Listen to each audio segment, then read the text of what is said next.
Well, hello, ladies and gentlemen. Welcome to this week's episode of The Formula, where we break down and explore the elements of achievement in world-class performers. I'm your host, Trevor Carlson, and I hope that you are having a lovely morning or evening wherever you are. So when I say we break down the elements of achievement, I mean that I get the opportunity to sit down with people from all over the world in all kinds of different fields and backgrounds and talk with them about what things, experiences, routines, failures have led to their personal or professional success today. And then we also discuss what advice they would share with others who are facing something similar. This week's guest is author Barry McDonagh. Barry is the author of a best-selling book called D.A.R.E. D.A.R.E. is really about anxiety relief. If you're anything like me, I've struggled with some form or another of anxiety for most of my life. I don't even know that's what it was. I just knew that, that feeling you get in the pit of your stomach when you don't know what to say or you don't know what to do and you start sweating. It's really not a very fun experience. So after I read the book, I invited Barry on the show and we had a great talk about where did Barry's interest in anxiety research come from and how he got started. What is the D.A.R.E. process to anxiety relief, and how is it useful for people with anxiety to take this approach? So I really enjoyed this interview with Barry. I felt like I had some takeaways on how I could work through maybe some social anxiety that I get in different scenarios. And I hope that for you listeners out there, you can have a few takeaways as well. Maybe you're inspired to pick up Barry's book and follow part of the process that he lays out and maybe find some anxiety relief for yourself. So without me talking about any of the anxiety topics or anything like that anymore, let's get this episode started with author Barry McDonagh. On this week's episode of the Formula Podcast, I have Barry McDonagh, author of the book called D.A.R.E. It's a really in-depth book on the process of the anxiety experience and some different strategies and techniques on how to work through them. Barry, I want to say thank you for taking the time to show up on our show today. And my first question is, what really got you into studying anxiety? Hey, Trevor, thanks for having me. So all of the work I do came from personal experience. I used to suffer from general anxiety and panic attacks or panic disorder just towards the end of when I was finishing school and moving into college. So all of it came about from that experience. And there was probably about a year and a half where I went through a very kind of dark time with anxiety. Where I would say I was feeling anxiety on a daily level quite high and experiencing many panic attacks. So that was my, introduction to anxiety. And it was through that experience that I discovered a different way to end anxiety and panic attacks. And by different, I mean the conventional approach to kind of tackling anxiety is to manage it. Find ways to relax yourself, to distract yourself. And, different techniques for reducing stress. And I found that none of that works when you're in a very high state of anxiety. So when you're either, very close to having a panic attack or really when you're just stuck in that anxious loop of fearing fear all the time. And, what really happened for me was I was experiencing, first panic attack kicked off and if anyone has had panic attack who's listening knows it's a really terrifying experience. And your first one is usually the scariest because you don't know why it's happening. And, you think you're having a heart attack or a stroke or, something, that you're very close to dying. And then as I discovered that it was anxiety, I realized how scared I was of it, how scared I was of the sensations. The particular sensations that were scaring me were tight chest, sensation not being able to catch my breath and pounding hard for fear that it was a heart attack, stuff like that. And then other kind of more general anxiety stuff like intrusive thoughts or sensations of unreality, all that stuff that goes with an anxiety disorder. And it was just when I hit rock bottom one day, I was in my bedroom and I just said to it, I said to anxiety, I said, you better kill me instead of threatening me like this because I'm missing out on life. You better finish me off. That was kind of how I felt at that stage. So I was kind of saying to the anxiety, come on, give me your worst panic attack, bring it on. And it was weird because as soon as I did that, I felt this shift of relationship with the anxiety. I just no longer felt as threatened by it. And so I started playing around with that approach in lots of different ways and in lots of different situations, basically using this process of what I later discovered is called paradoxical intention, coined by Dr. Viktor Frankl, which is this idea of demanding more of the thing that you're afraid of in order to end the fear of it. And, that is at the core of what I teach. And it's a very, very empowering tool for people. And it's a tool that most people haven't come across, or an approach most people haven't come across, because the mainstream approach is still very dominant. That mainstream approach of distraction, deep breathing, relaxation, but not this idea of making it worse, running into it, running through it in order to be free of it. So yeah, that was kind of that was my introduction to anxiety. Yeah. That's such a fascinating concept to me, because as I'm sitting here, I'm like thinking about even some recent anxious situations where I'm just I think anybody listening that has had anxiety or struggled with anxiety, like I have, are probably like, I wonder if I just would have, instead of not necessarily cowering from it or panicking, if you just would have run towards it, what kind of a difference that would have made.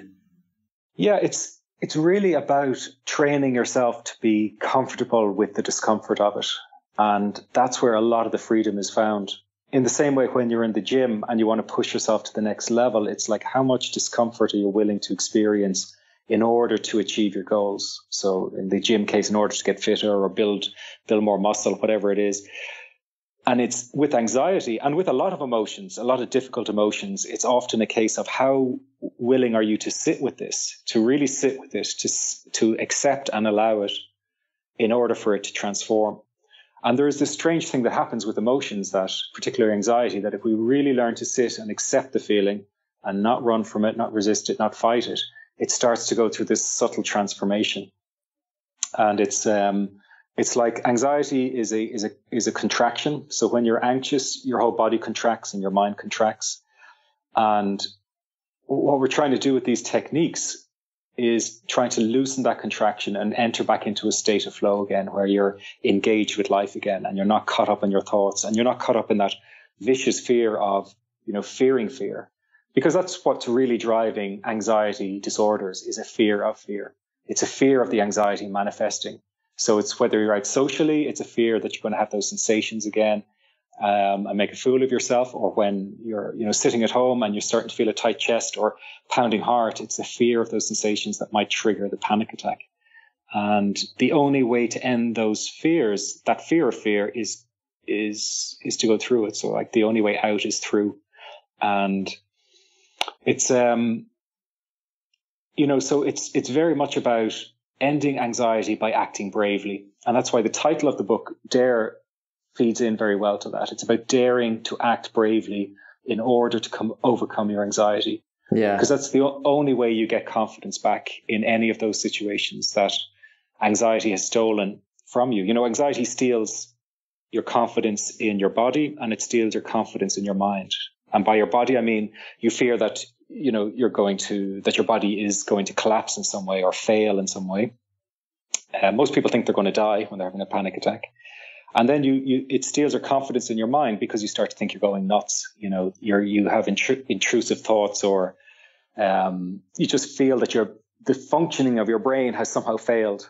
And that steals that confidence that, you can handle situations and you can handle yourself. And it's a very horrible place to be, because it's just it's so isolating. It's so upsetting. It's such an uncomfortable feeling. And I don't think there's anything more unnerving than the fear of losing your mind.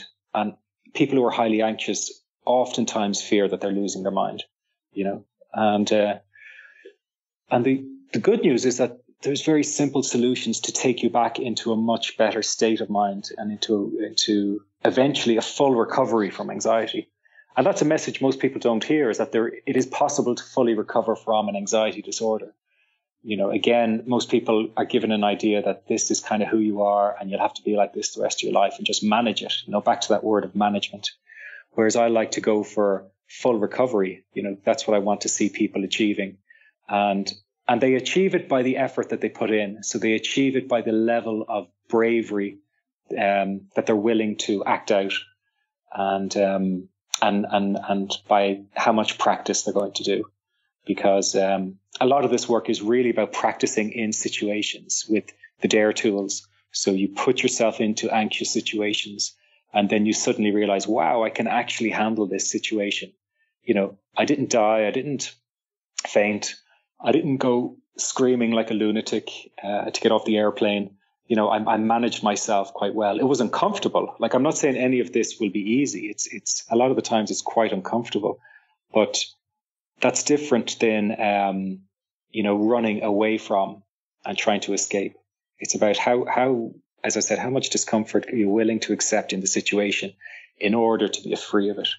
And a lot of people think it's strange that, I say overcoming, when you're working with D.A.R.E, for example, it's not about getting rid of the anxious sensations. And that confuses people, because that's exactly what they want to get rid of. But the first thing you have to get rid of is your fear of the anxious sensations and your fear of the anxious thoughts. And when you get rid of that fear, then eventually the sensations and the thoughts disappear by themselves. This kind of unwinding happens, or sometimes it feels like layers are being peeled off, layers of anxiety are falling off. And it's quite a natural process. And the time frame depends on person to person. Some people it happens really fast, other people it takes a few months. Yeah. Man, I read your book, and there was a few quotes and things that popped up, and they're related to what you were just talking about. One was, the cave that you fear to enter the most is the one that holds the treasure you seek. Joseph Campbell. Yeah. Yeah. The hero's journey. I've heard that quote before, but when I read it in the context of anxiety and running towards the anxiety, like literally just saying, like, bring it on, like, give me the worst anxiety panic attack you possibly can. It was just like, it changed my thought around it. Cause typically I'm not sure if this is normal behavior for everyone else that gets anxiety, but if I get anxiety, I'm just like, I want to get as far away as possible from the thing that's causing me anxiety. Yeah, of course. I mean, we as humans, we want to run away from pain and discomfort, and it's a natural response to want to, shut down or push away uncomfortable emotions and feelings. But it's this weird thing with anxiety that the more you resist it, the stronger it comes back. It's a bit like, this beach ball that you have in the pool, and the more you try and push it down, the harder it pops back up in your face. That's very true with anxiety, the way it comes back at you like that. So we have to take a different approach, have to come at it a different way. And then when you do, you go, wow, you get that feeling of looseness that I talked about. Like it's kind of a state of flow starts to happen again. And you go, actually, something's changing here, something's shifting. And it's very empowering for people. But, I'm not surprised you suffer from anxiety. I mean, I think we live in an age of anxiety now where a lot of people are reporting to suffer from anxiety, particularly younger people. So teens and people in their 20s, it's becoming more of an issue. And I think the good thing is people are speaking about it more. So they're admitting to it more, which is good because it kind of helps to take away the stigma of anxiety. Right. Yeah, because you also have, you cover this in the book too, but you have this guilty feeling around it. You're like, I'm anxious, and now I'm like guilty I'm anxious, or I feel bad that I'm anxious. And it's the shame. It's particularly for men as well. There's a lot of shame that goes with anxiety because you feel that you're weak in some way. Like, why can't I sit to get my hair cut? To get such a simple thing done. Why am I afraid of being in this situation? There's no threat here, and yet I'm afraid, I'm anxious of it. Yeah. And I'm thinking about how I can escape it. And that can make anyone feel very, can create like kind of low self-esteem because it's like, God, I can't even do simple stuff. What is wrong with me? Everyone else can function. what's up with me? And that's why people start thinking, oh, now my brain must be broken in some way. Something really seriously wrong with me. Whereas there isn't. It's just a behavioral problem that can be overcome, once you learn to step out of that vicious loop of fearing fear. Yeah. Let's talk about that a little bit, like through the D.A.R.E process. How do you, well, first of all, I don't know if a lot of the listeners know what the D.A.R.E process is. So can you kind of walk us through that and really how that helps you work through or run towards your anxiety and really get that recovery from it? Yeah, so D.A.R.E is an acronym for diffuse, allow, run towards, and engage. So you've got those 4 steps. And the 3 other steps are actually really leading to the 4th most important step, which is that engagement step that's where you want to be. You want to be back engaged with life, not caught up in your head, not thinking or worrying about anxiety. So it's like the three other steps are kind of pushing you into that flow state again, engaged. So you just feel like your old carefree self again. And so basically the first step, diffuse, is about diffusing this anxious monster. Like a lot of people think anxiety is like a monster attacking them in some way. And that diffuse step is, how can you make light of it? How can you use humor? How can you be dismissive of the anxiety as it arises to stop it from building? So you might use approaches like, when anxiety says something like, you're out and about, let's say you're on the airplane and you start to feel tight chest and pounding heart, and your anxiety says, oh no, what if I have a panic attack here? And then you move into that first step, which is diffusing, and you're making light of it by saying something like, so what, whatever, or who gives a fuck. Sometimes using curse words is very empowering, because it kind of creates an emotive shift within you. So, I get people to play around, be comical. They can come up with a cartoon character for their anxiety, so it makes it much less threatening. And in that first step, they're just being really dismissive of it, or treating it like a small child who's having a tantrum. And then the second step, it moves into that state of acceptance where it's like, okay, so I am feeling anxious. I've got that feeling in my body. So I'm going to accept and allow it. And it's teaching people how to really sit with discomfort for long periods of time, not trying to push it away in any way. And the really important part of that step is that you don't do the step in order to get rid of the anxiety. So it's not like you're sitting there saying, okay, I accept my anxiety. Now I hope it'll just go because I'm accepting it. I'm doing the work, so it should be gone. That's still resistance. That's still you wanting it gone. It's really getting to that state of going, okay, if I'm going to feel this way all day, that's fine. A bit like having a headache or a migraine. I'll just get on with it, get on with my day. And I'm not going to pay it much attention. I'm going to allow it to be there without trying to get rid of it. And then on to the third step, which is that run towards step, which is really about when anxiety is starting to peak higher and higher, and you're flipping fear into excitement. So you're saying, okay, so I have all this nervous energy that's here. Now I'm going to do something with it, and I'm going to turn it into excitement. So you start telling yourself, for example, that you're excited by this nervous arousal that you're feeling. And this is where you might also say, I want a panic attack. Bring it on. Show it to me. I'm enjoying this.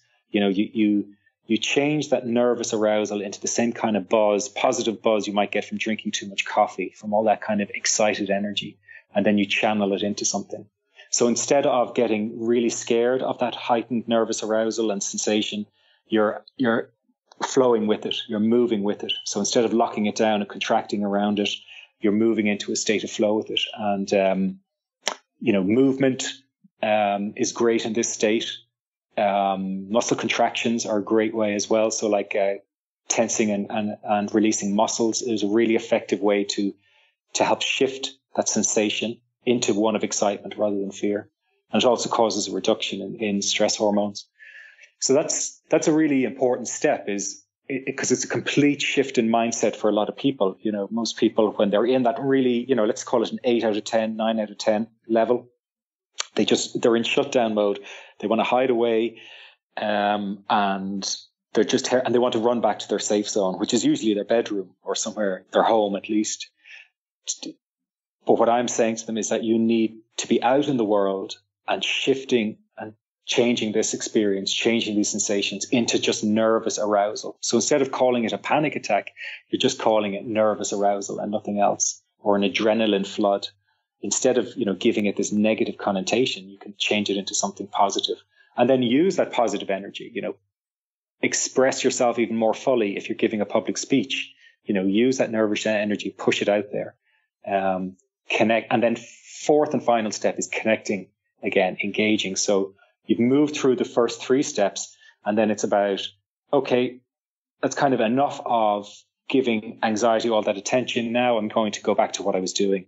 So you focus back on the conversation you're having with a person, or the work you're doing, or even if it's just driving the car, you get very present in the moment.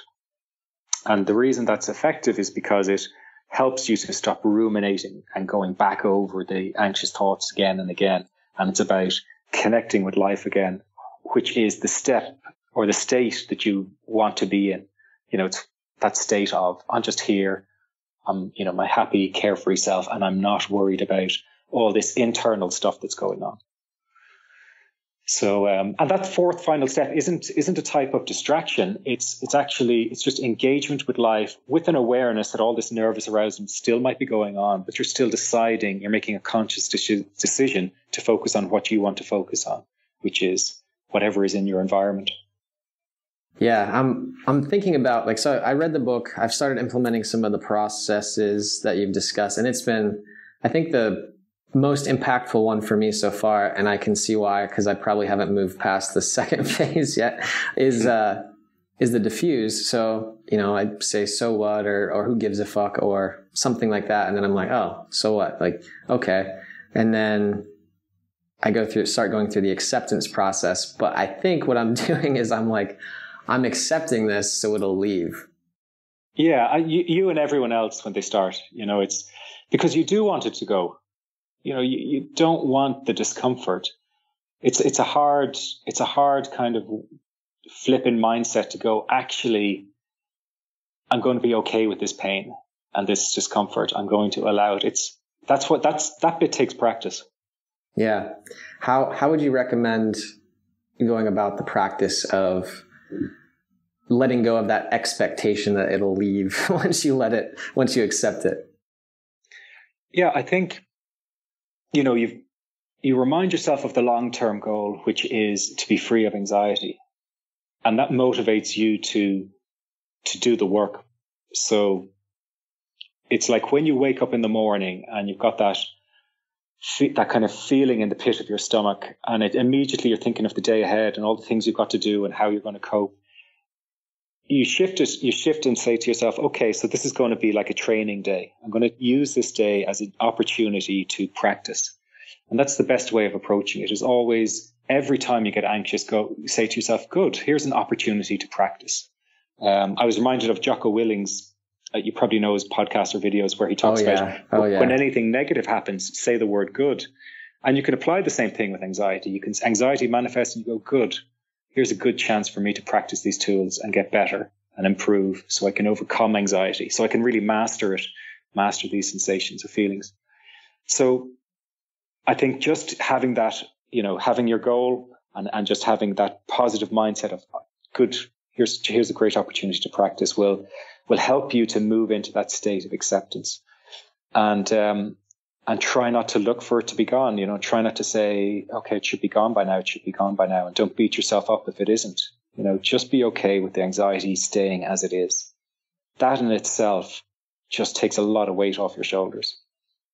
Yeah. I'll check back in with you in a couple of weeks and I'll let you know how that goes. Yeah. Because I feel like that'd be really helpful, I guess I'll find out once I take that approach myself. And it's, none of this is easy. It's hard work, and this is why an approach like D.A.R.E isn't for everyone. It's only for the people who are really willing to do the work and who, are willing to act bravely and put themselves in situations and apply the tools. Most people will prefer the route of medication to try and just numb the sensations away. And I'm not anti-medication. I think it plays a vital role in getting people back out into life again. Just the problem with medication is that oftentimes people get stuck on it for life, for no good reason. They're just stuck on it and it becomes a real crutch for them. They feel that without the medication, they'd be lost. Yeah. I see that happening all the time with not just anxiety, but all kinds of other things. We don't have to dive down that rabbit hole right now. I do have one other question in regards to like the D.A.R.E process and maybe some of the shame or other things tied to anxiety. And this is a very personal like thing to me or story, I guess. And that's, I've spent a lot of my life. I feel like a lot of my anxiety has come from a place of like self-doubt, like a voice in the back of your head that's like, am I good enough to be doing what I'm doing right now? And then the anxiety rises from there. Is that something that's common with people who struggle with, like, I guess, since mine manifests itself in more of a social anxiety? Is that... Yeah, that's the big connection with social anxiety. So most of the time, people with social anxiety have got low self-esteem. So there's a self-esteem issue generally driving the kind of social anxiety. And because it's a conversation in your head that happens anytime you're in a social situation, which is, I'm not good enough. In this setting, I'm not good enough. And you're comparing yourself to everyone around. And then it spirals, of course. And it's like, what do they think of me? And, I'm just after making a really, saying something stupid, and now it's getting worse. And, the way a negative spiral of thoughts can really spiral down very fast. And then you're suddenly in a ball of sweat and trying to escape. Yeah. I can relate. So, I think with social anxiety, D.A.R.E is great for dealing with the sensations and empowering you to stay in the situations and overcome the fear of those sensations in the social anxiety in that social setting. But there still is work that has to be done on self-esteem. So there's something there, something deeper, which needs to be worked on. And one of the exercises I have in D.A.R.E towards the end of the book is a really simple exercise where you just go around repeating ad nauseum that you love yourself. So it's like all the time, I love myself. You're taking money out from the ATM, I love myself. You're brushing your teeth, I love myself. And it's a very simple exercise, which actually comes from a different book called Love Yourself. You might know it, Kmet. What's the author's name? Anyway, the book is called Love Yourself. And it's just such a powerful way, it's such a powerful sentence to get to the core issue. Something, generally this stuff is childhood stuff, and it just goes all the way down there and kind of, I think, can rewire a lot of that stuff that happened, and means that you don't have to spend years in therapy, but you can kind of have this shortcut by just kind of rewiring the way you think about yourself through constant repetition. So that might be a powerful tool for anyone who's suffering from, social anxiety. Yeah, I'm taking some notes on this. I'll keep you posted on how it goes. Yeah, do please. I'd love to hear. Yeah. So taking it to like I'm assuming people come up to you quite a bit and they're like, hey, Barry, I'm struggling with anxiety. I've read your book, or I've looked at D.A.R.E, and I'm still struggling. What advice do you have for those people? So generally, it's because there's still fear. So, for example, if people in our coaching programs might say, sometimes they make progress and then they have a big setback and they feel like they're back to stage one. And a lot of time, it's really just encouraging people to get back doing the work, to get back practicing, and to find out as well, are they still resisting the anxiety in a major way? So are they still, when they're saying, bring it on, are they really saying, God, I couldn't handle it if it got any worse than this? Is there another conversation happening at the same time? And this is why practice and repetition is so important.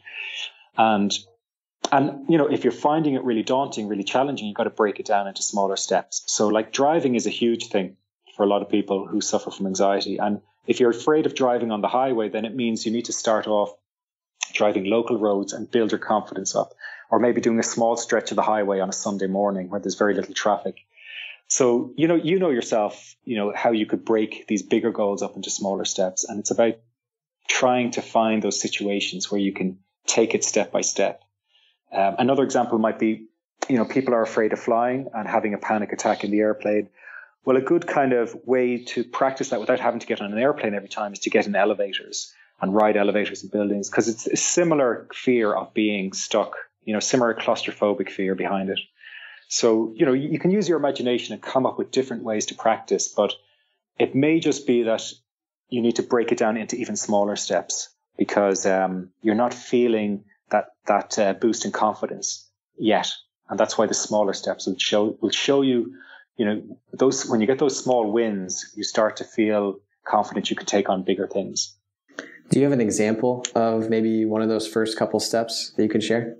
Well, it really does depend. Do you want to talk about your social anxiety stuff, or, Yeah, we can use me as an example. I'm fine with that. Yeah, so for example, give me an example of a social situation that you really struggle with. Yeah, now I'm put on the spot. All right, I'm trying to think back to the last time I really had a lot of social anxiety. I think it was, so a lot of places that I go to, I typically know generally quite a few people in the room, and I tend to gravitate towards those people. And I feel like I'm pretty good at meeting new people, making friends, but occasionally I'll be in this spot where I don't know anyone new, or I don't know anyone, and there's just like new people all over, and I kind of freeze. And I definitely get like a ton of social anxiety just about like, and people are going to listen to this and be really surprised that I'm saying this because of how easy it sometimes is for me, but it's typically because I have someone else in the room that I know that I'm friends with.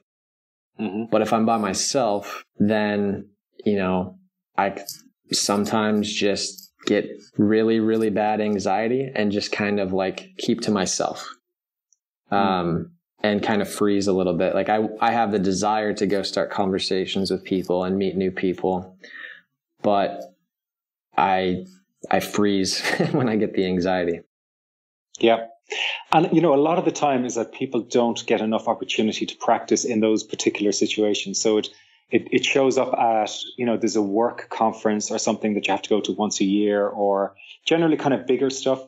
But like a really good way of practicing just in that particular situation where you're in a group with no people, you're on your own and you've got to interact. So a very easy way to start practicing those things are joining meetup.com, for example, and just finding groups and putting yourself in those situations. That can be really powerful just because it's very non-committal. It's very light socially. It's, you meet up on a Thursday evening in whatever setting, and it's no big deal if you come or go, depending on the kind of meetup it is.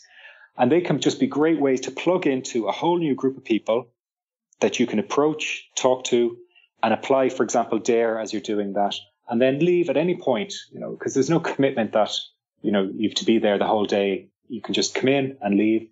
And that can be just a great small step in order to start moving towards bigger goals of having to, for example, spend a whole weekend on a retreat with people who you don't know, or, that maybe a work setting where you're going to be stuck with people for much longer periods of time. So, people have got to use their imagination and come up with creative ways to practice in. But the difference is if you're using D.A.R.E, you've got this toolkit that you didn't have before. So it gives you an extra level of confidence to enter into those situations because you feel like, okay, I've got something new that I can play around with here. I've got a different way of approaching this. And what I'm really doing here is I'm going to turn this nervous arousal into excitement and see how that goes for me. And if it doesn't work, the first time you get back out there and you try it again, because, exposure therapy is the fastest way to get to overcome a problem like anxiety. Yeah, you've given me a lot to think about here, because I'm thinking through some of the best relationships I've built with people that weren't in my friend group or network, and a lot of those have come from when I just like pushed myself in those situations to, just strike up a conversation with a stranger about something that it looks like we might have in common. And so I think that kind of speaks to in the D.A.R.E process, like running towards your fear and like, it's just getting in the habit of when that nervous energy comes up, like taking that as a signal of action versus like freezing. Exactly. Yeah. Yeah. Because the freeze state is so we know the fight and flight response, towards anxiety, but there's also a freeze state. And I think a lot of people enter a freeze state, particularly as well in social situations. You kind of just freeze up. You don't know what to say. Whereas, this is putting you into a state of flow, into a state of movement and action. And it's much more empowering. Yeah, I definitely agree, because it's better than just standing there and being frozen. Well, I know we're kind of running out of time, and there was some other stuff I really want to talk to you about, like the tech and CBD oil, but I'm probably just gonna skip those for now and just jump to our last 3 questions to make sure we can get you out of here on time. So first question I have for you: what do you try to do on a daily basis that you feel like gives you an edge on your day or makes your day a win? Yeah, it changes. Like, I suppose I'm like everyone else. I'm trying to find the routine that suits me best. And that means I've been playing around with lots of different ways and approaches, Currently, it's yoga. So if I can get to do yoga in the morning, it's I find it sets me up really well for the day. And because this is just me personally, but I don't have much flexibility. I'm quite locked up a lot of the time. My body is. So I think yoga is a great tool for me to help me kind of bring back flexibility. And like when you have flexibility in the body, I think there's this flow or flexibility to your thoughts as well that comes with that. So I'm finding it quite effective. So I'm not the best guy to recommend, how people should be doing their daily routines, because I'm like everyone else. I listen to all the podcasts and try and take what I can. And I think you've got to find what resonates or clicks with you, because you'll never stick with anything that doesn't, that you really don't kind of enjoy doing. So it's about finding some routine, some even one thing that you kind of go, yeah, that's something I could do indefinitely. That's something I could make a habit out of. And a lot of the time, I think, like, we're trying to, so we're looking to increase happiness levels. And a lot of that is about kind of eliminating what makes us unhappy, rather than trying to add new things in. And, I know, for example, in my case, not getting 8 hours of sleep makes me unhappy the next day. It makes me kind of grumpy and tired. So there's, it's really about knowing yourself, knowing what works for you, and then trying to do more of that. But I like everyone else, find it hard to stick at routines. I try meditation and do mindfulness, but I just go through periods of where it works, and then when I fall out of doing it. So yeah, I can definitely relate on that. There was probably a good year where I was meditating and doing yoga almost every morning, and I just felt amazing. But it just got to be too much in the morning, like too much time, because so and I definitely agree with your point on the flexibility of the body. Kind of gives you more flexibility in the mind.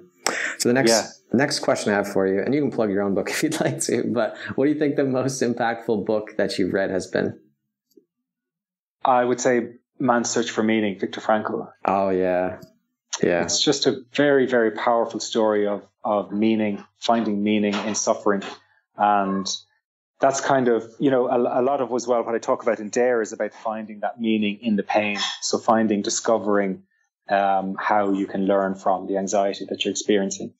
So, that book, it's the first part of it is, of course, this harrowing story of the concentration camps. And then the second part is about how meaning can turn or can make that kind of suffering very tolerable, and takes the despair out of suffering. So there's so much in that book. I'm going to have to go back and read it again. Yeah, I saw that book recommended so many times, and I finally read it probably just recently in like November, December. And it was a really good read. I mean, it's tough to read through some of it and really like put yourself in the shoes of Dr. Frankl, but it's definitely worth it. Because the story is that story of concentration camp. I don't think there's any suffering worse than that. And to hear then how he just adopted kind of a mindset that got him through that, it's amazing. It's quite inspiring. Yeah, it definitely is. And I think everybody should really read that book. It should be required reading in school to really see things from that perspective. So the last question that I have for you is, what message would you like to leave the audience today? Well, if anyone does suffer from anxiety, know that it's not something that you have to be stuck with your whole life. I think that's the most important message, that it's not something wrong with your brain. It's a behavioral problem, and you can definitely overcome it if you're willing to just put in the work. And I think if you suffer from anxiety, it's so important to overcome it, because then so many other areas of your life improve. Your relationship, your career, your general level of happiness improves. Because anxiety, has this way of stealing time from us and stealing precious moments and opportunities. Even on a very subtle level, you mightn't even be aware of how it's doing it, but it's stopping you often from pushing outside your comfort zone, taking on new things, or, taking on new challenges. So the more you can overcome your anxiety, particularly anxiety disorder, the better you will be for it. And if anyone wants to find out about my work, I suppose we've launched a new app recently. Maybe that's one place you could go. So if you just search D.A.R.E in the app stores, or D.A.R.E on Amazon, you'll find the book there as well. And the website's D.A.R.E.response.com. That's where you'll find out everything. Well, ladies and gentlemen, that is a wrap for this week's show. Thank you for tuning in to this week's episode, and big thank you to Barry for stopping by and sharing his experience in anxiety research and his personal experience with anxiety. Now, if you'd like to find the book or find any more information from Barry McDonagh and his programs that he runs, go ahead and check out the show notes. We got links to all those different things. I highly recommend the book, especially if you're someone who suffers from anxiety. The processes are extremely helpful, and they really do help you kind of get a bit of a grasp on how you can make progress in your anxiety relief. Now, on another note, if you think you might like or you might enjoy hearing more podcast episodes from us, reading one of our articles or blog posts, or maybe checking out one of our online courses, go ahead and head over to helixacademy.co and sign up for our newsletter today. Now, that is a wrap for this week's show. My name is Trevor Carlson, and I look forward to you tuning in again next week. This episode of The Formula was produced by Helix Academy, and the music was provided by the artist known as Moods. Make sure and check him out on Facebook or Spotify. That's MOODS.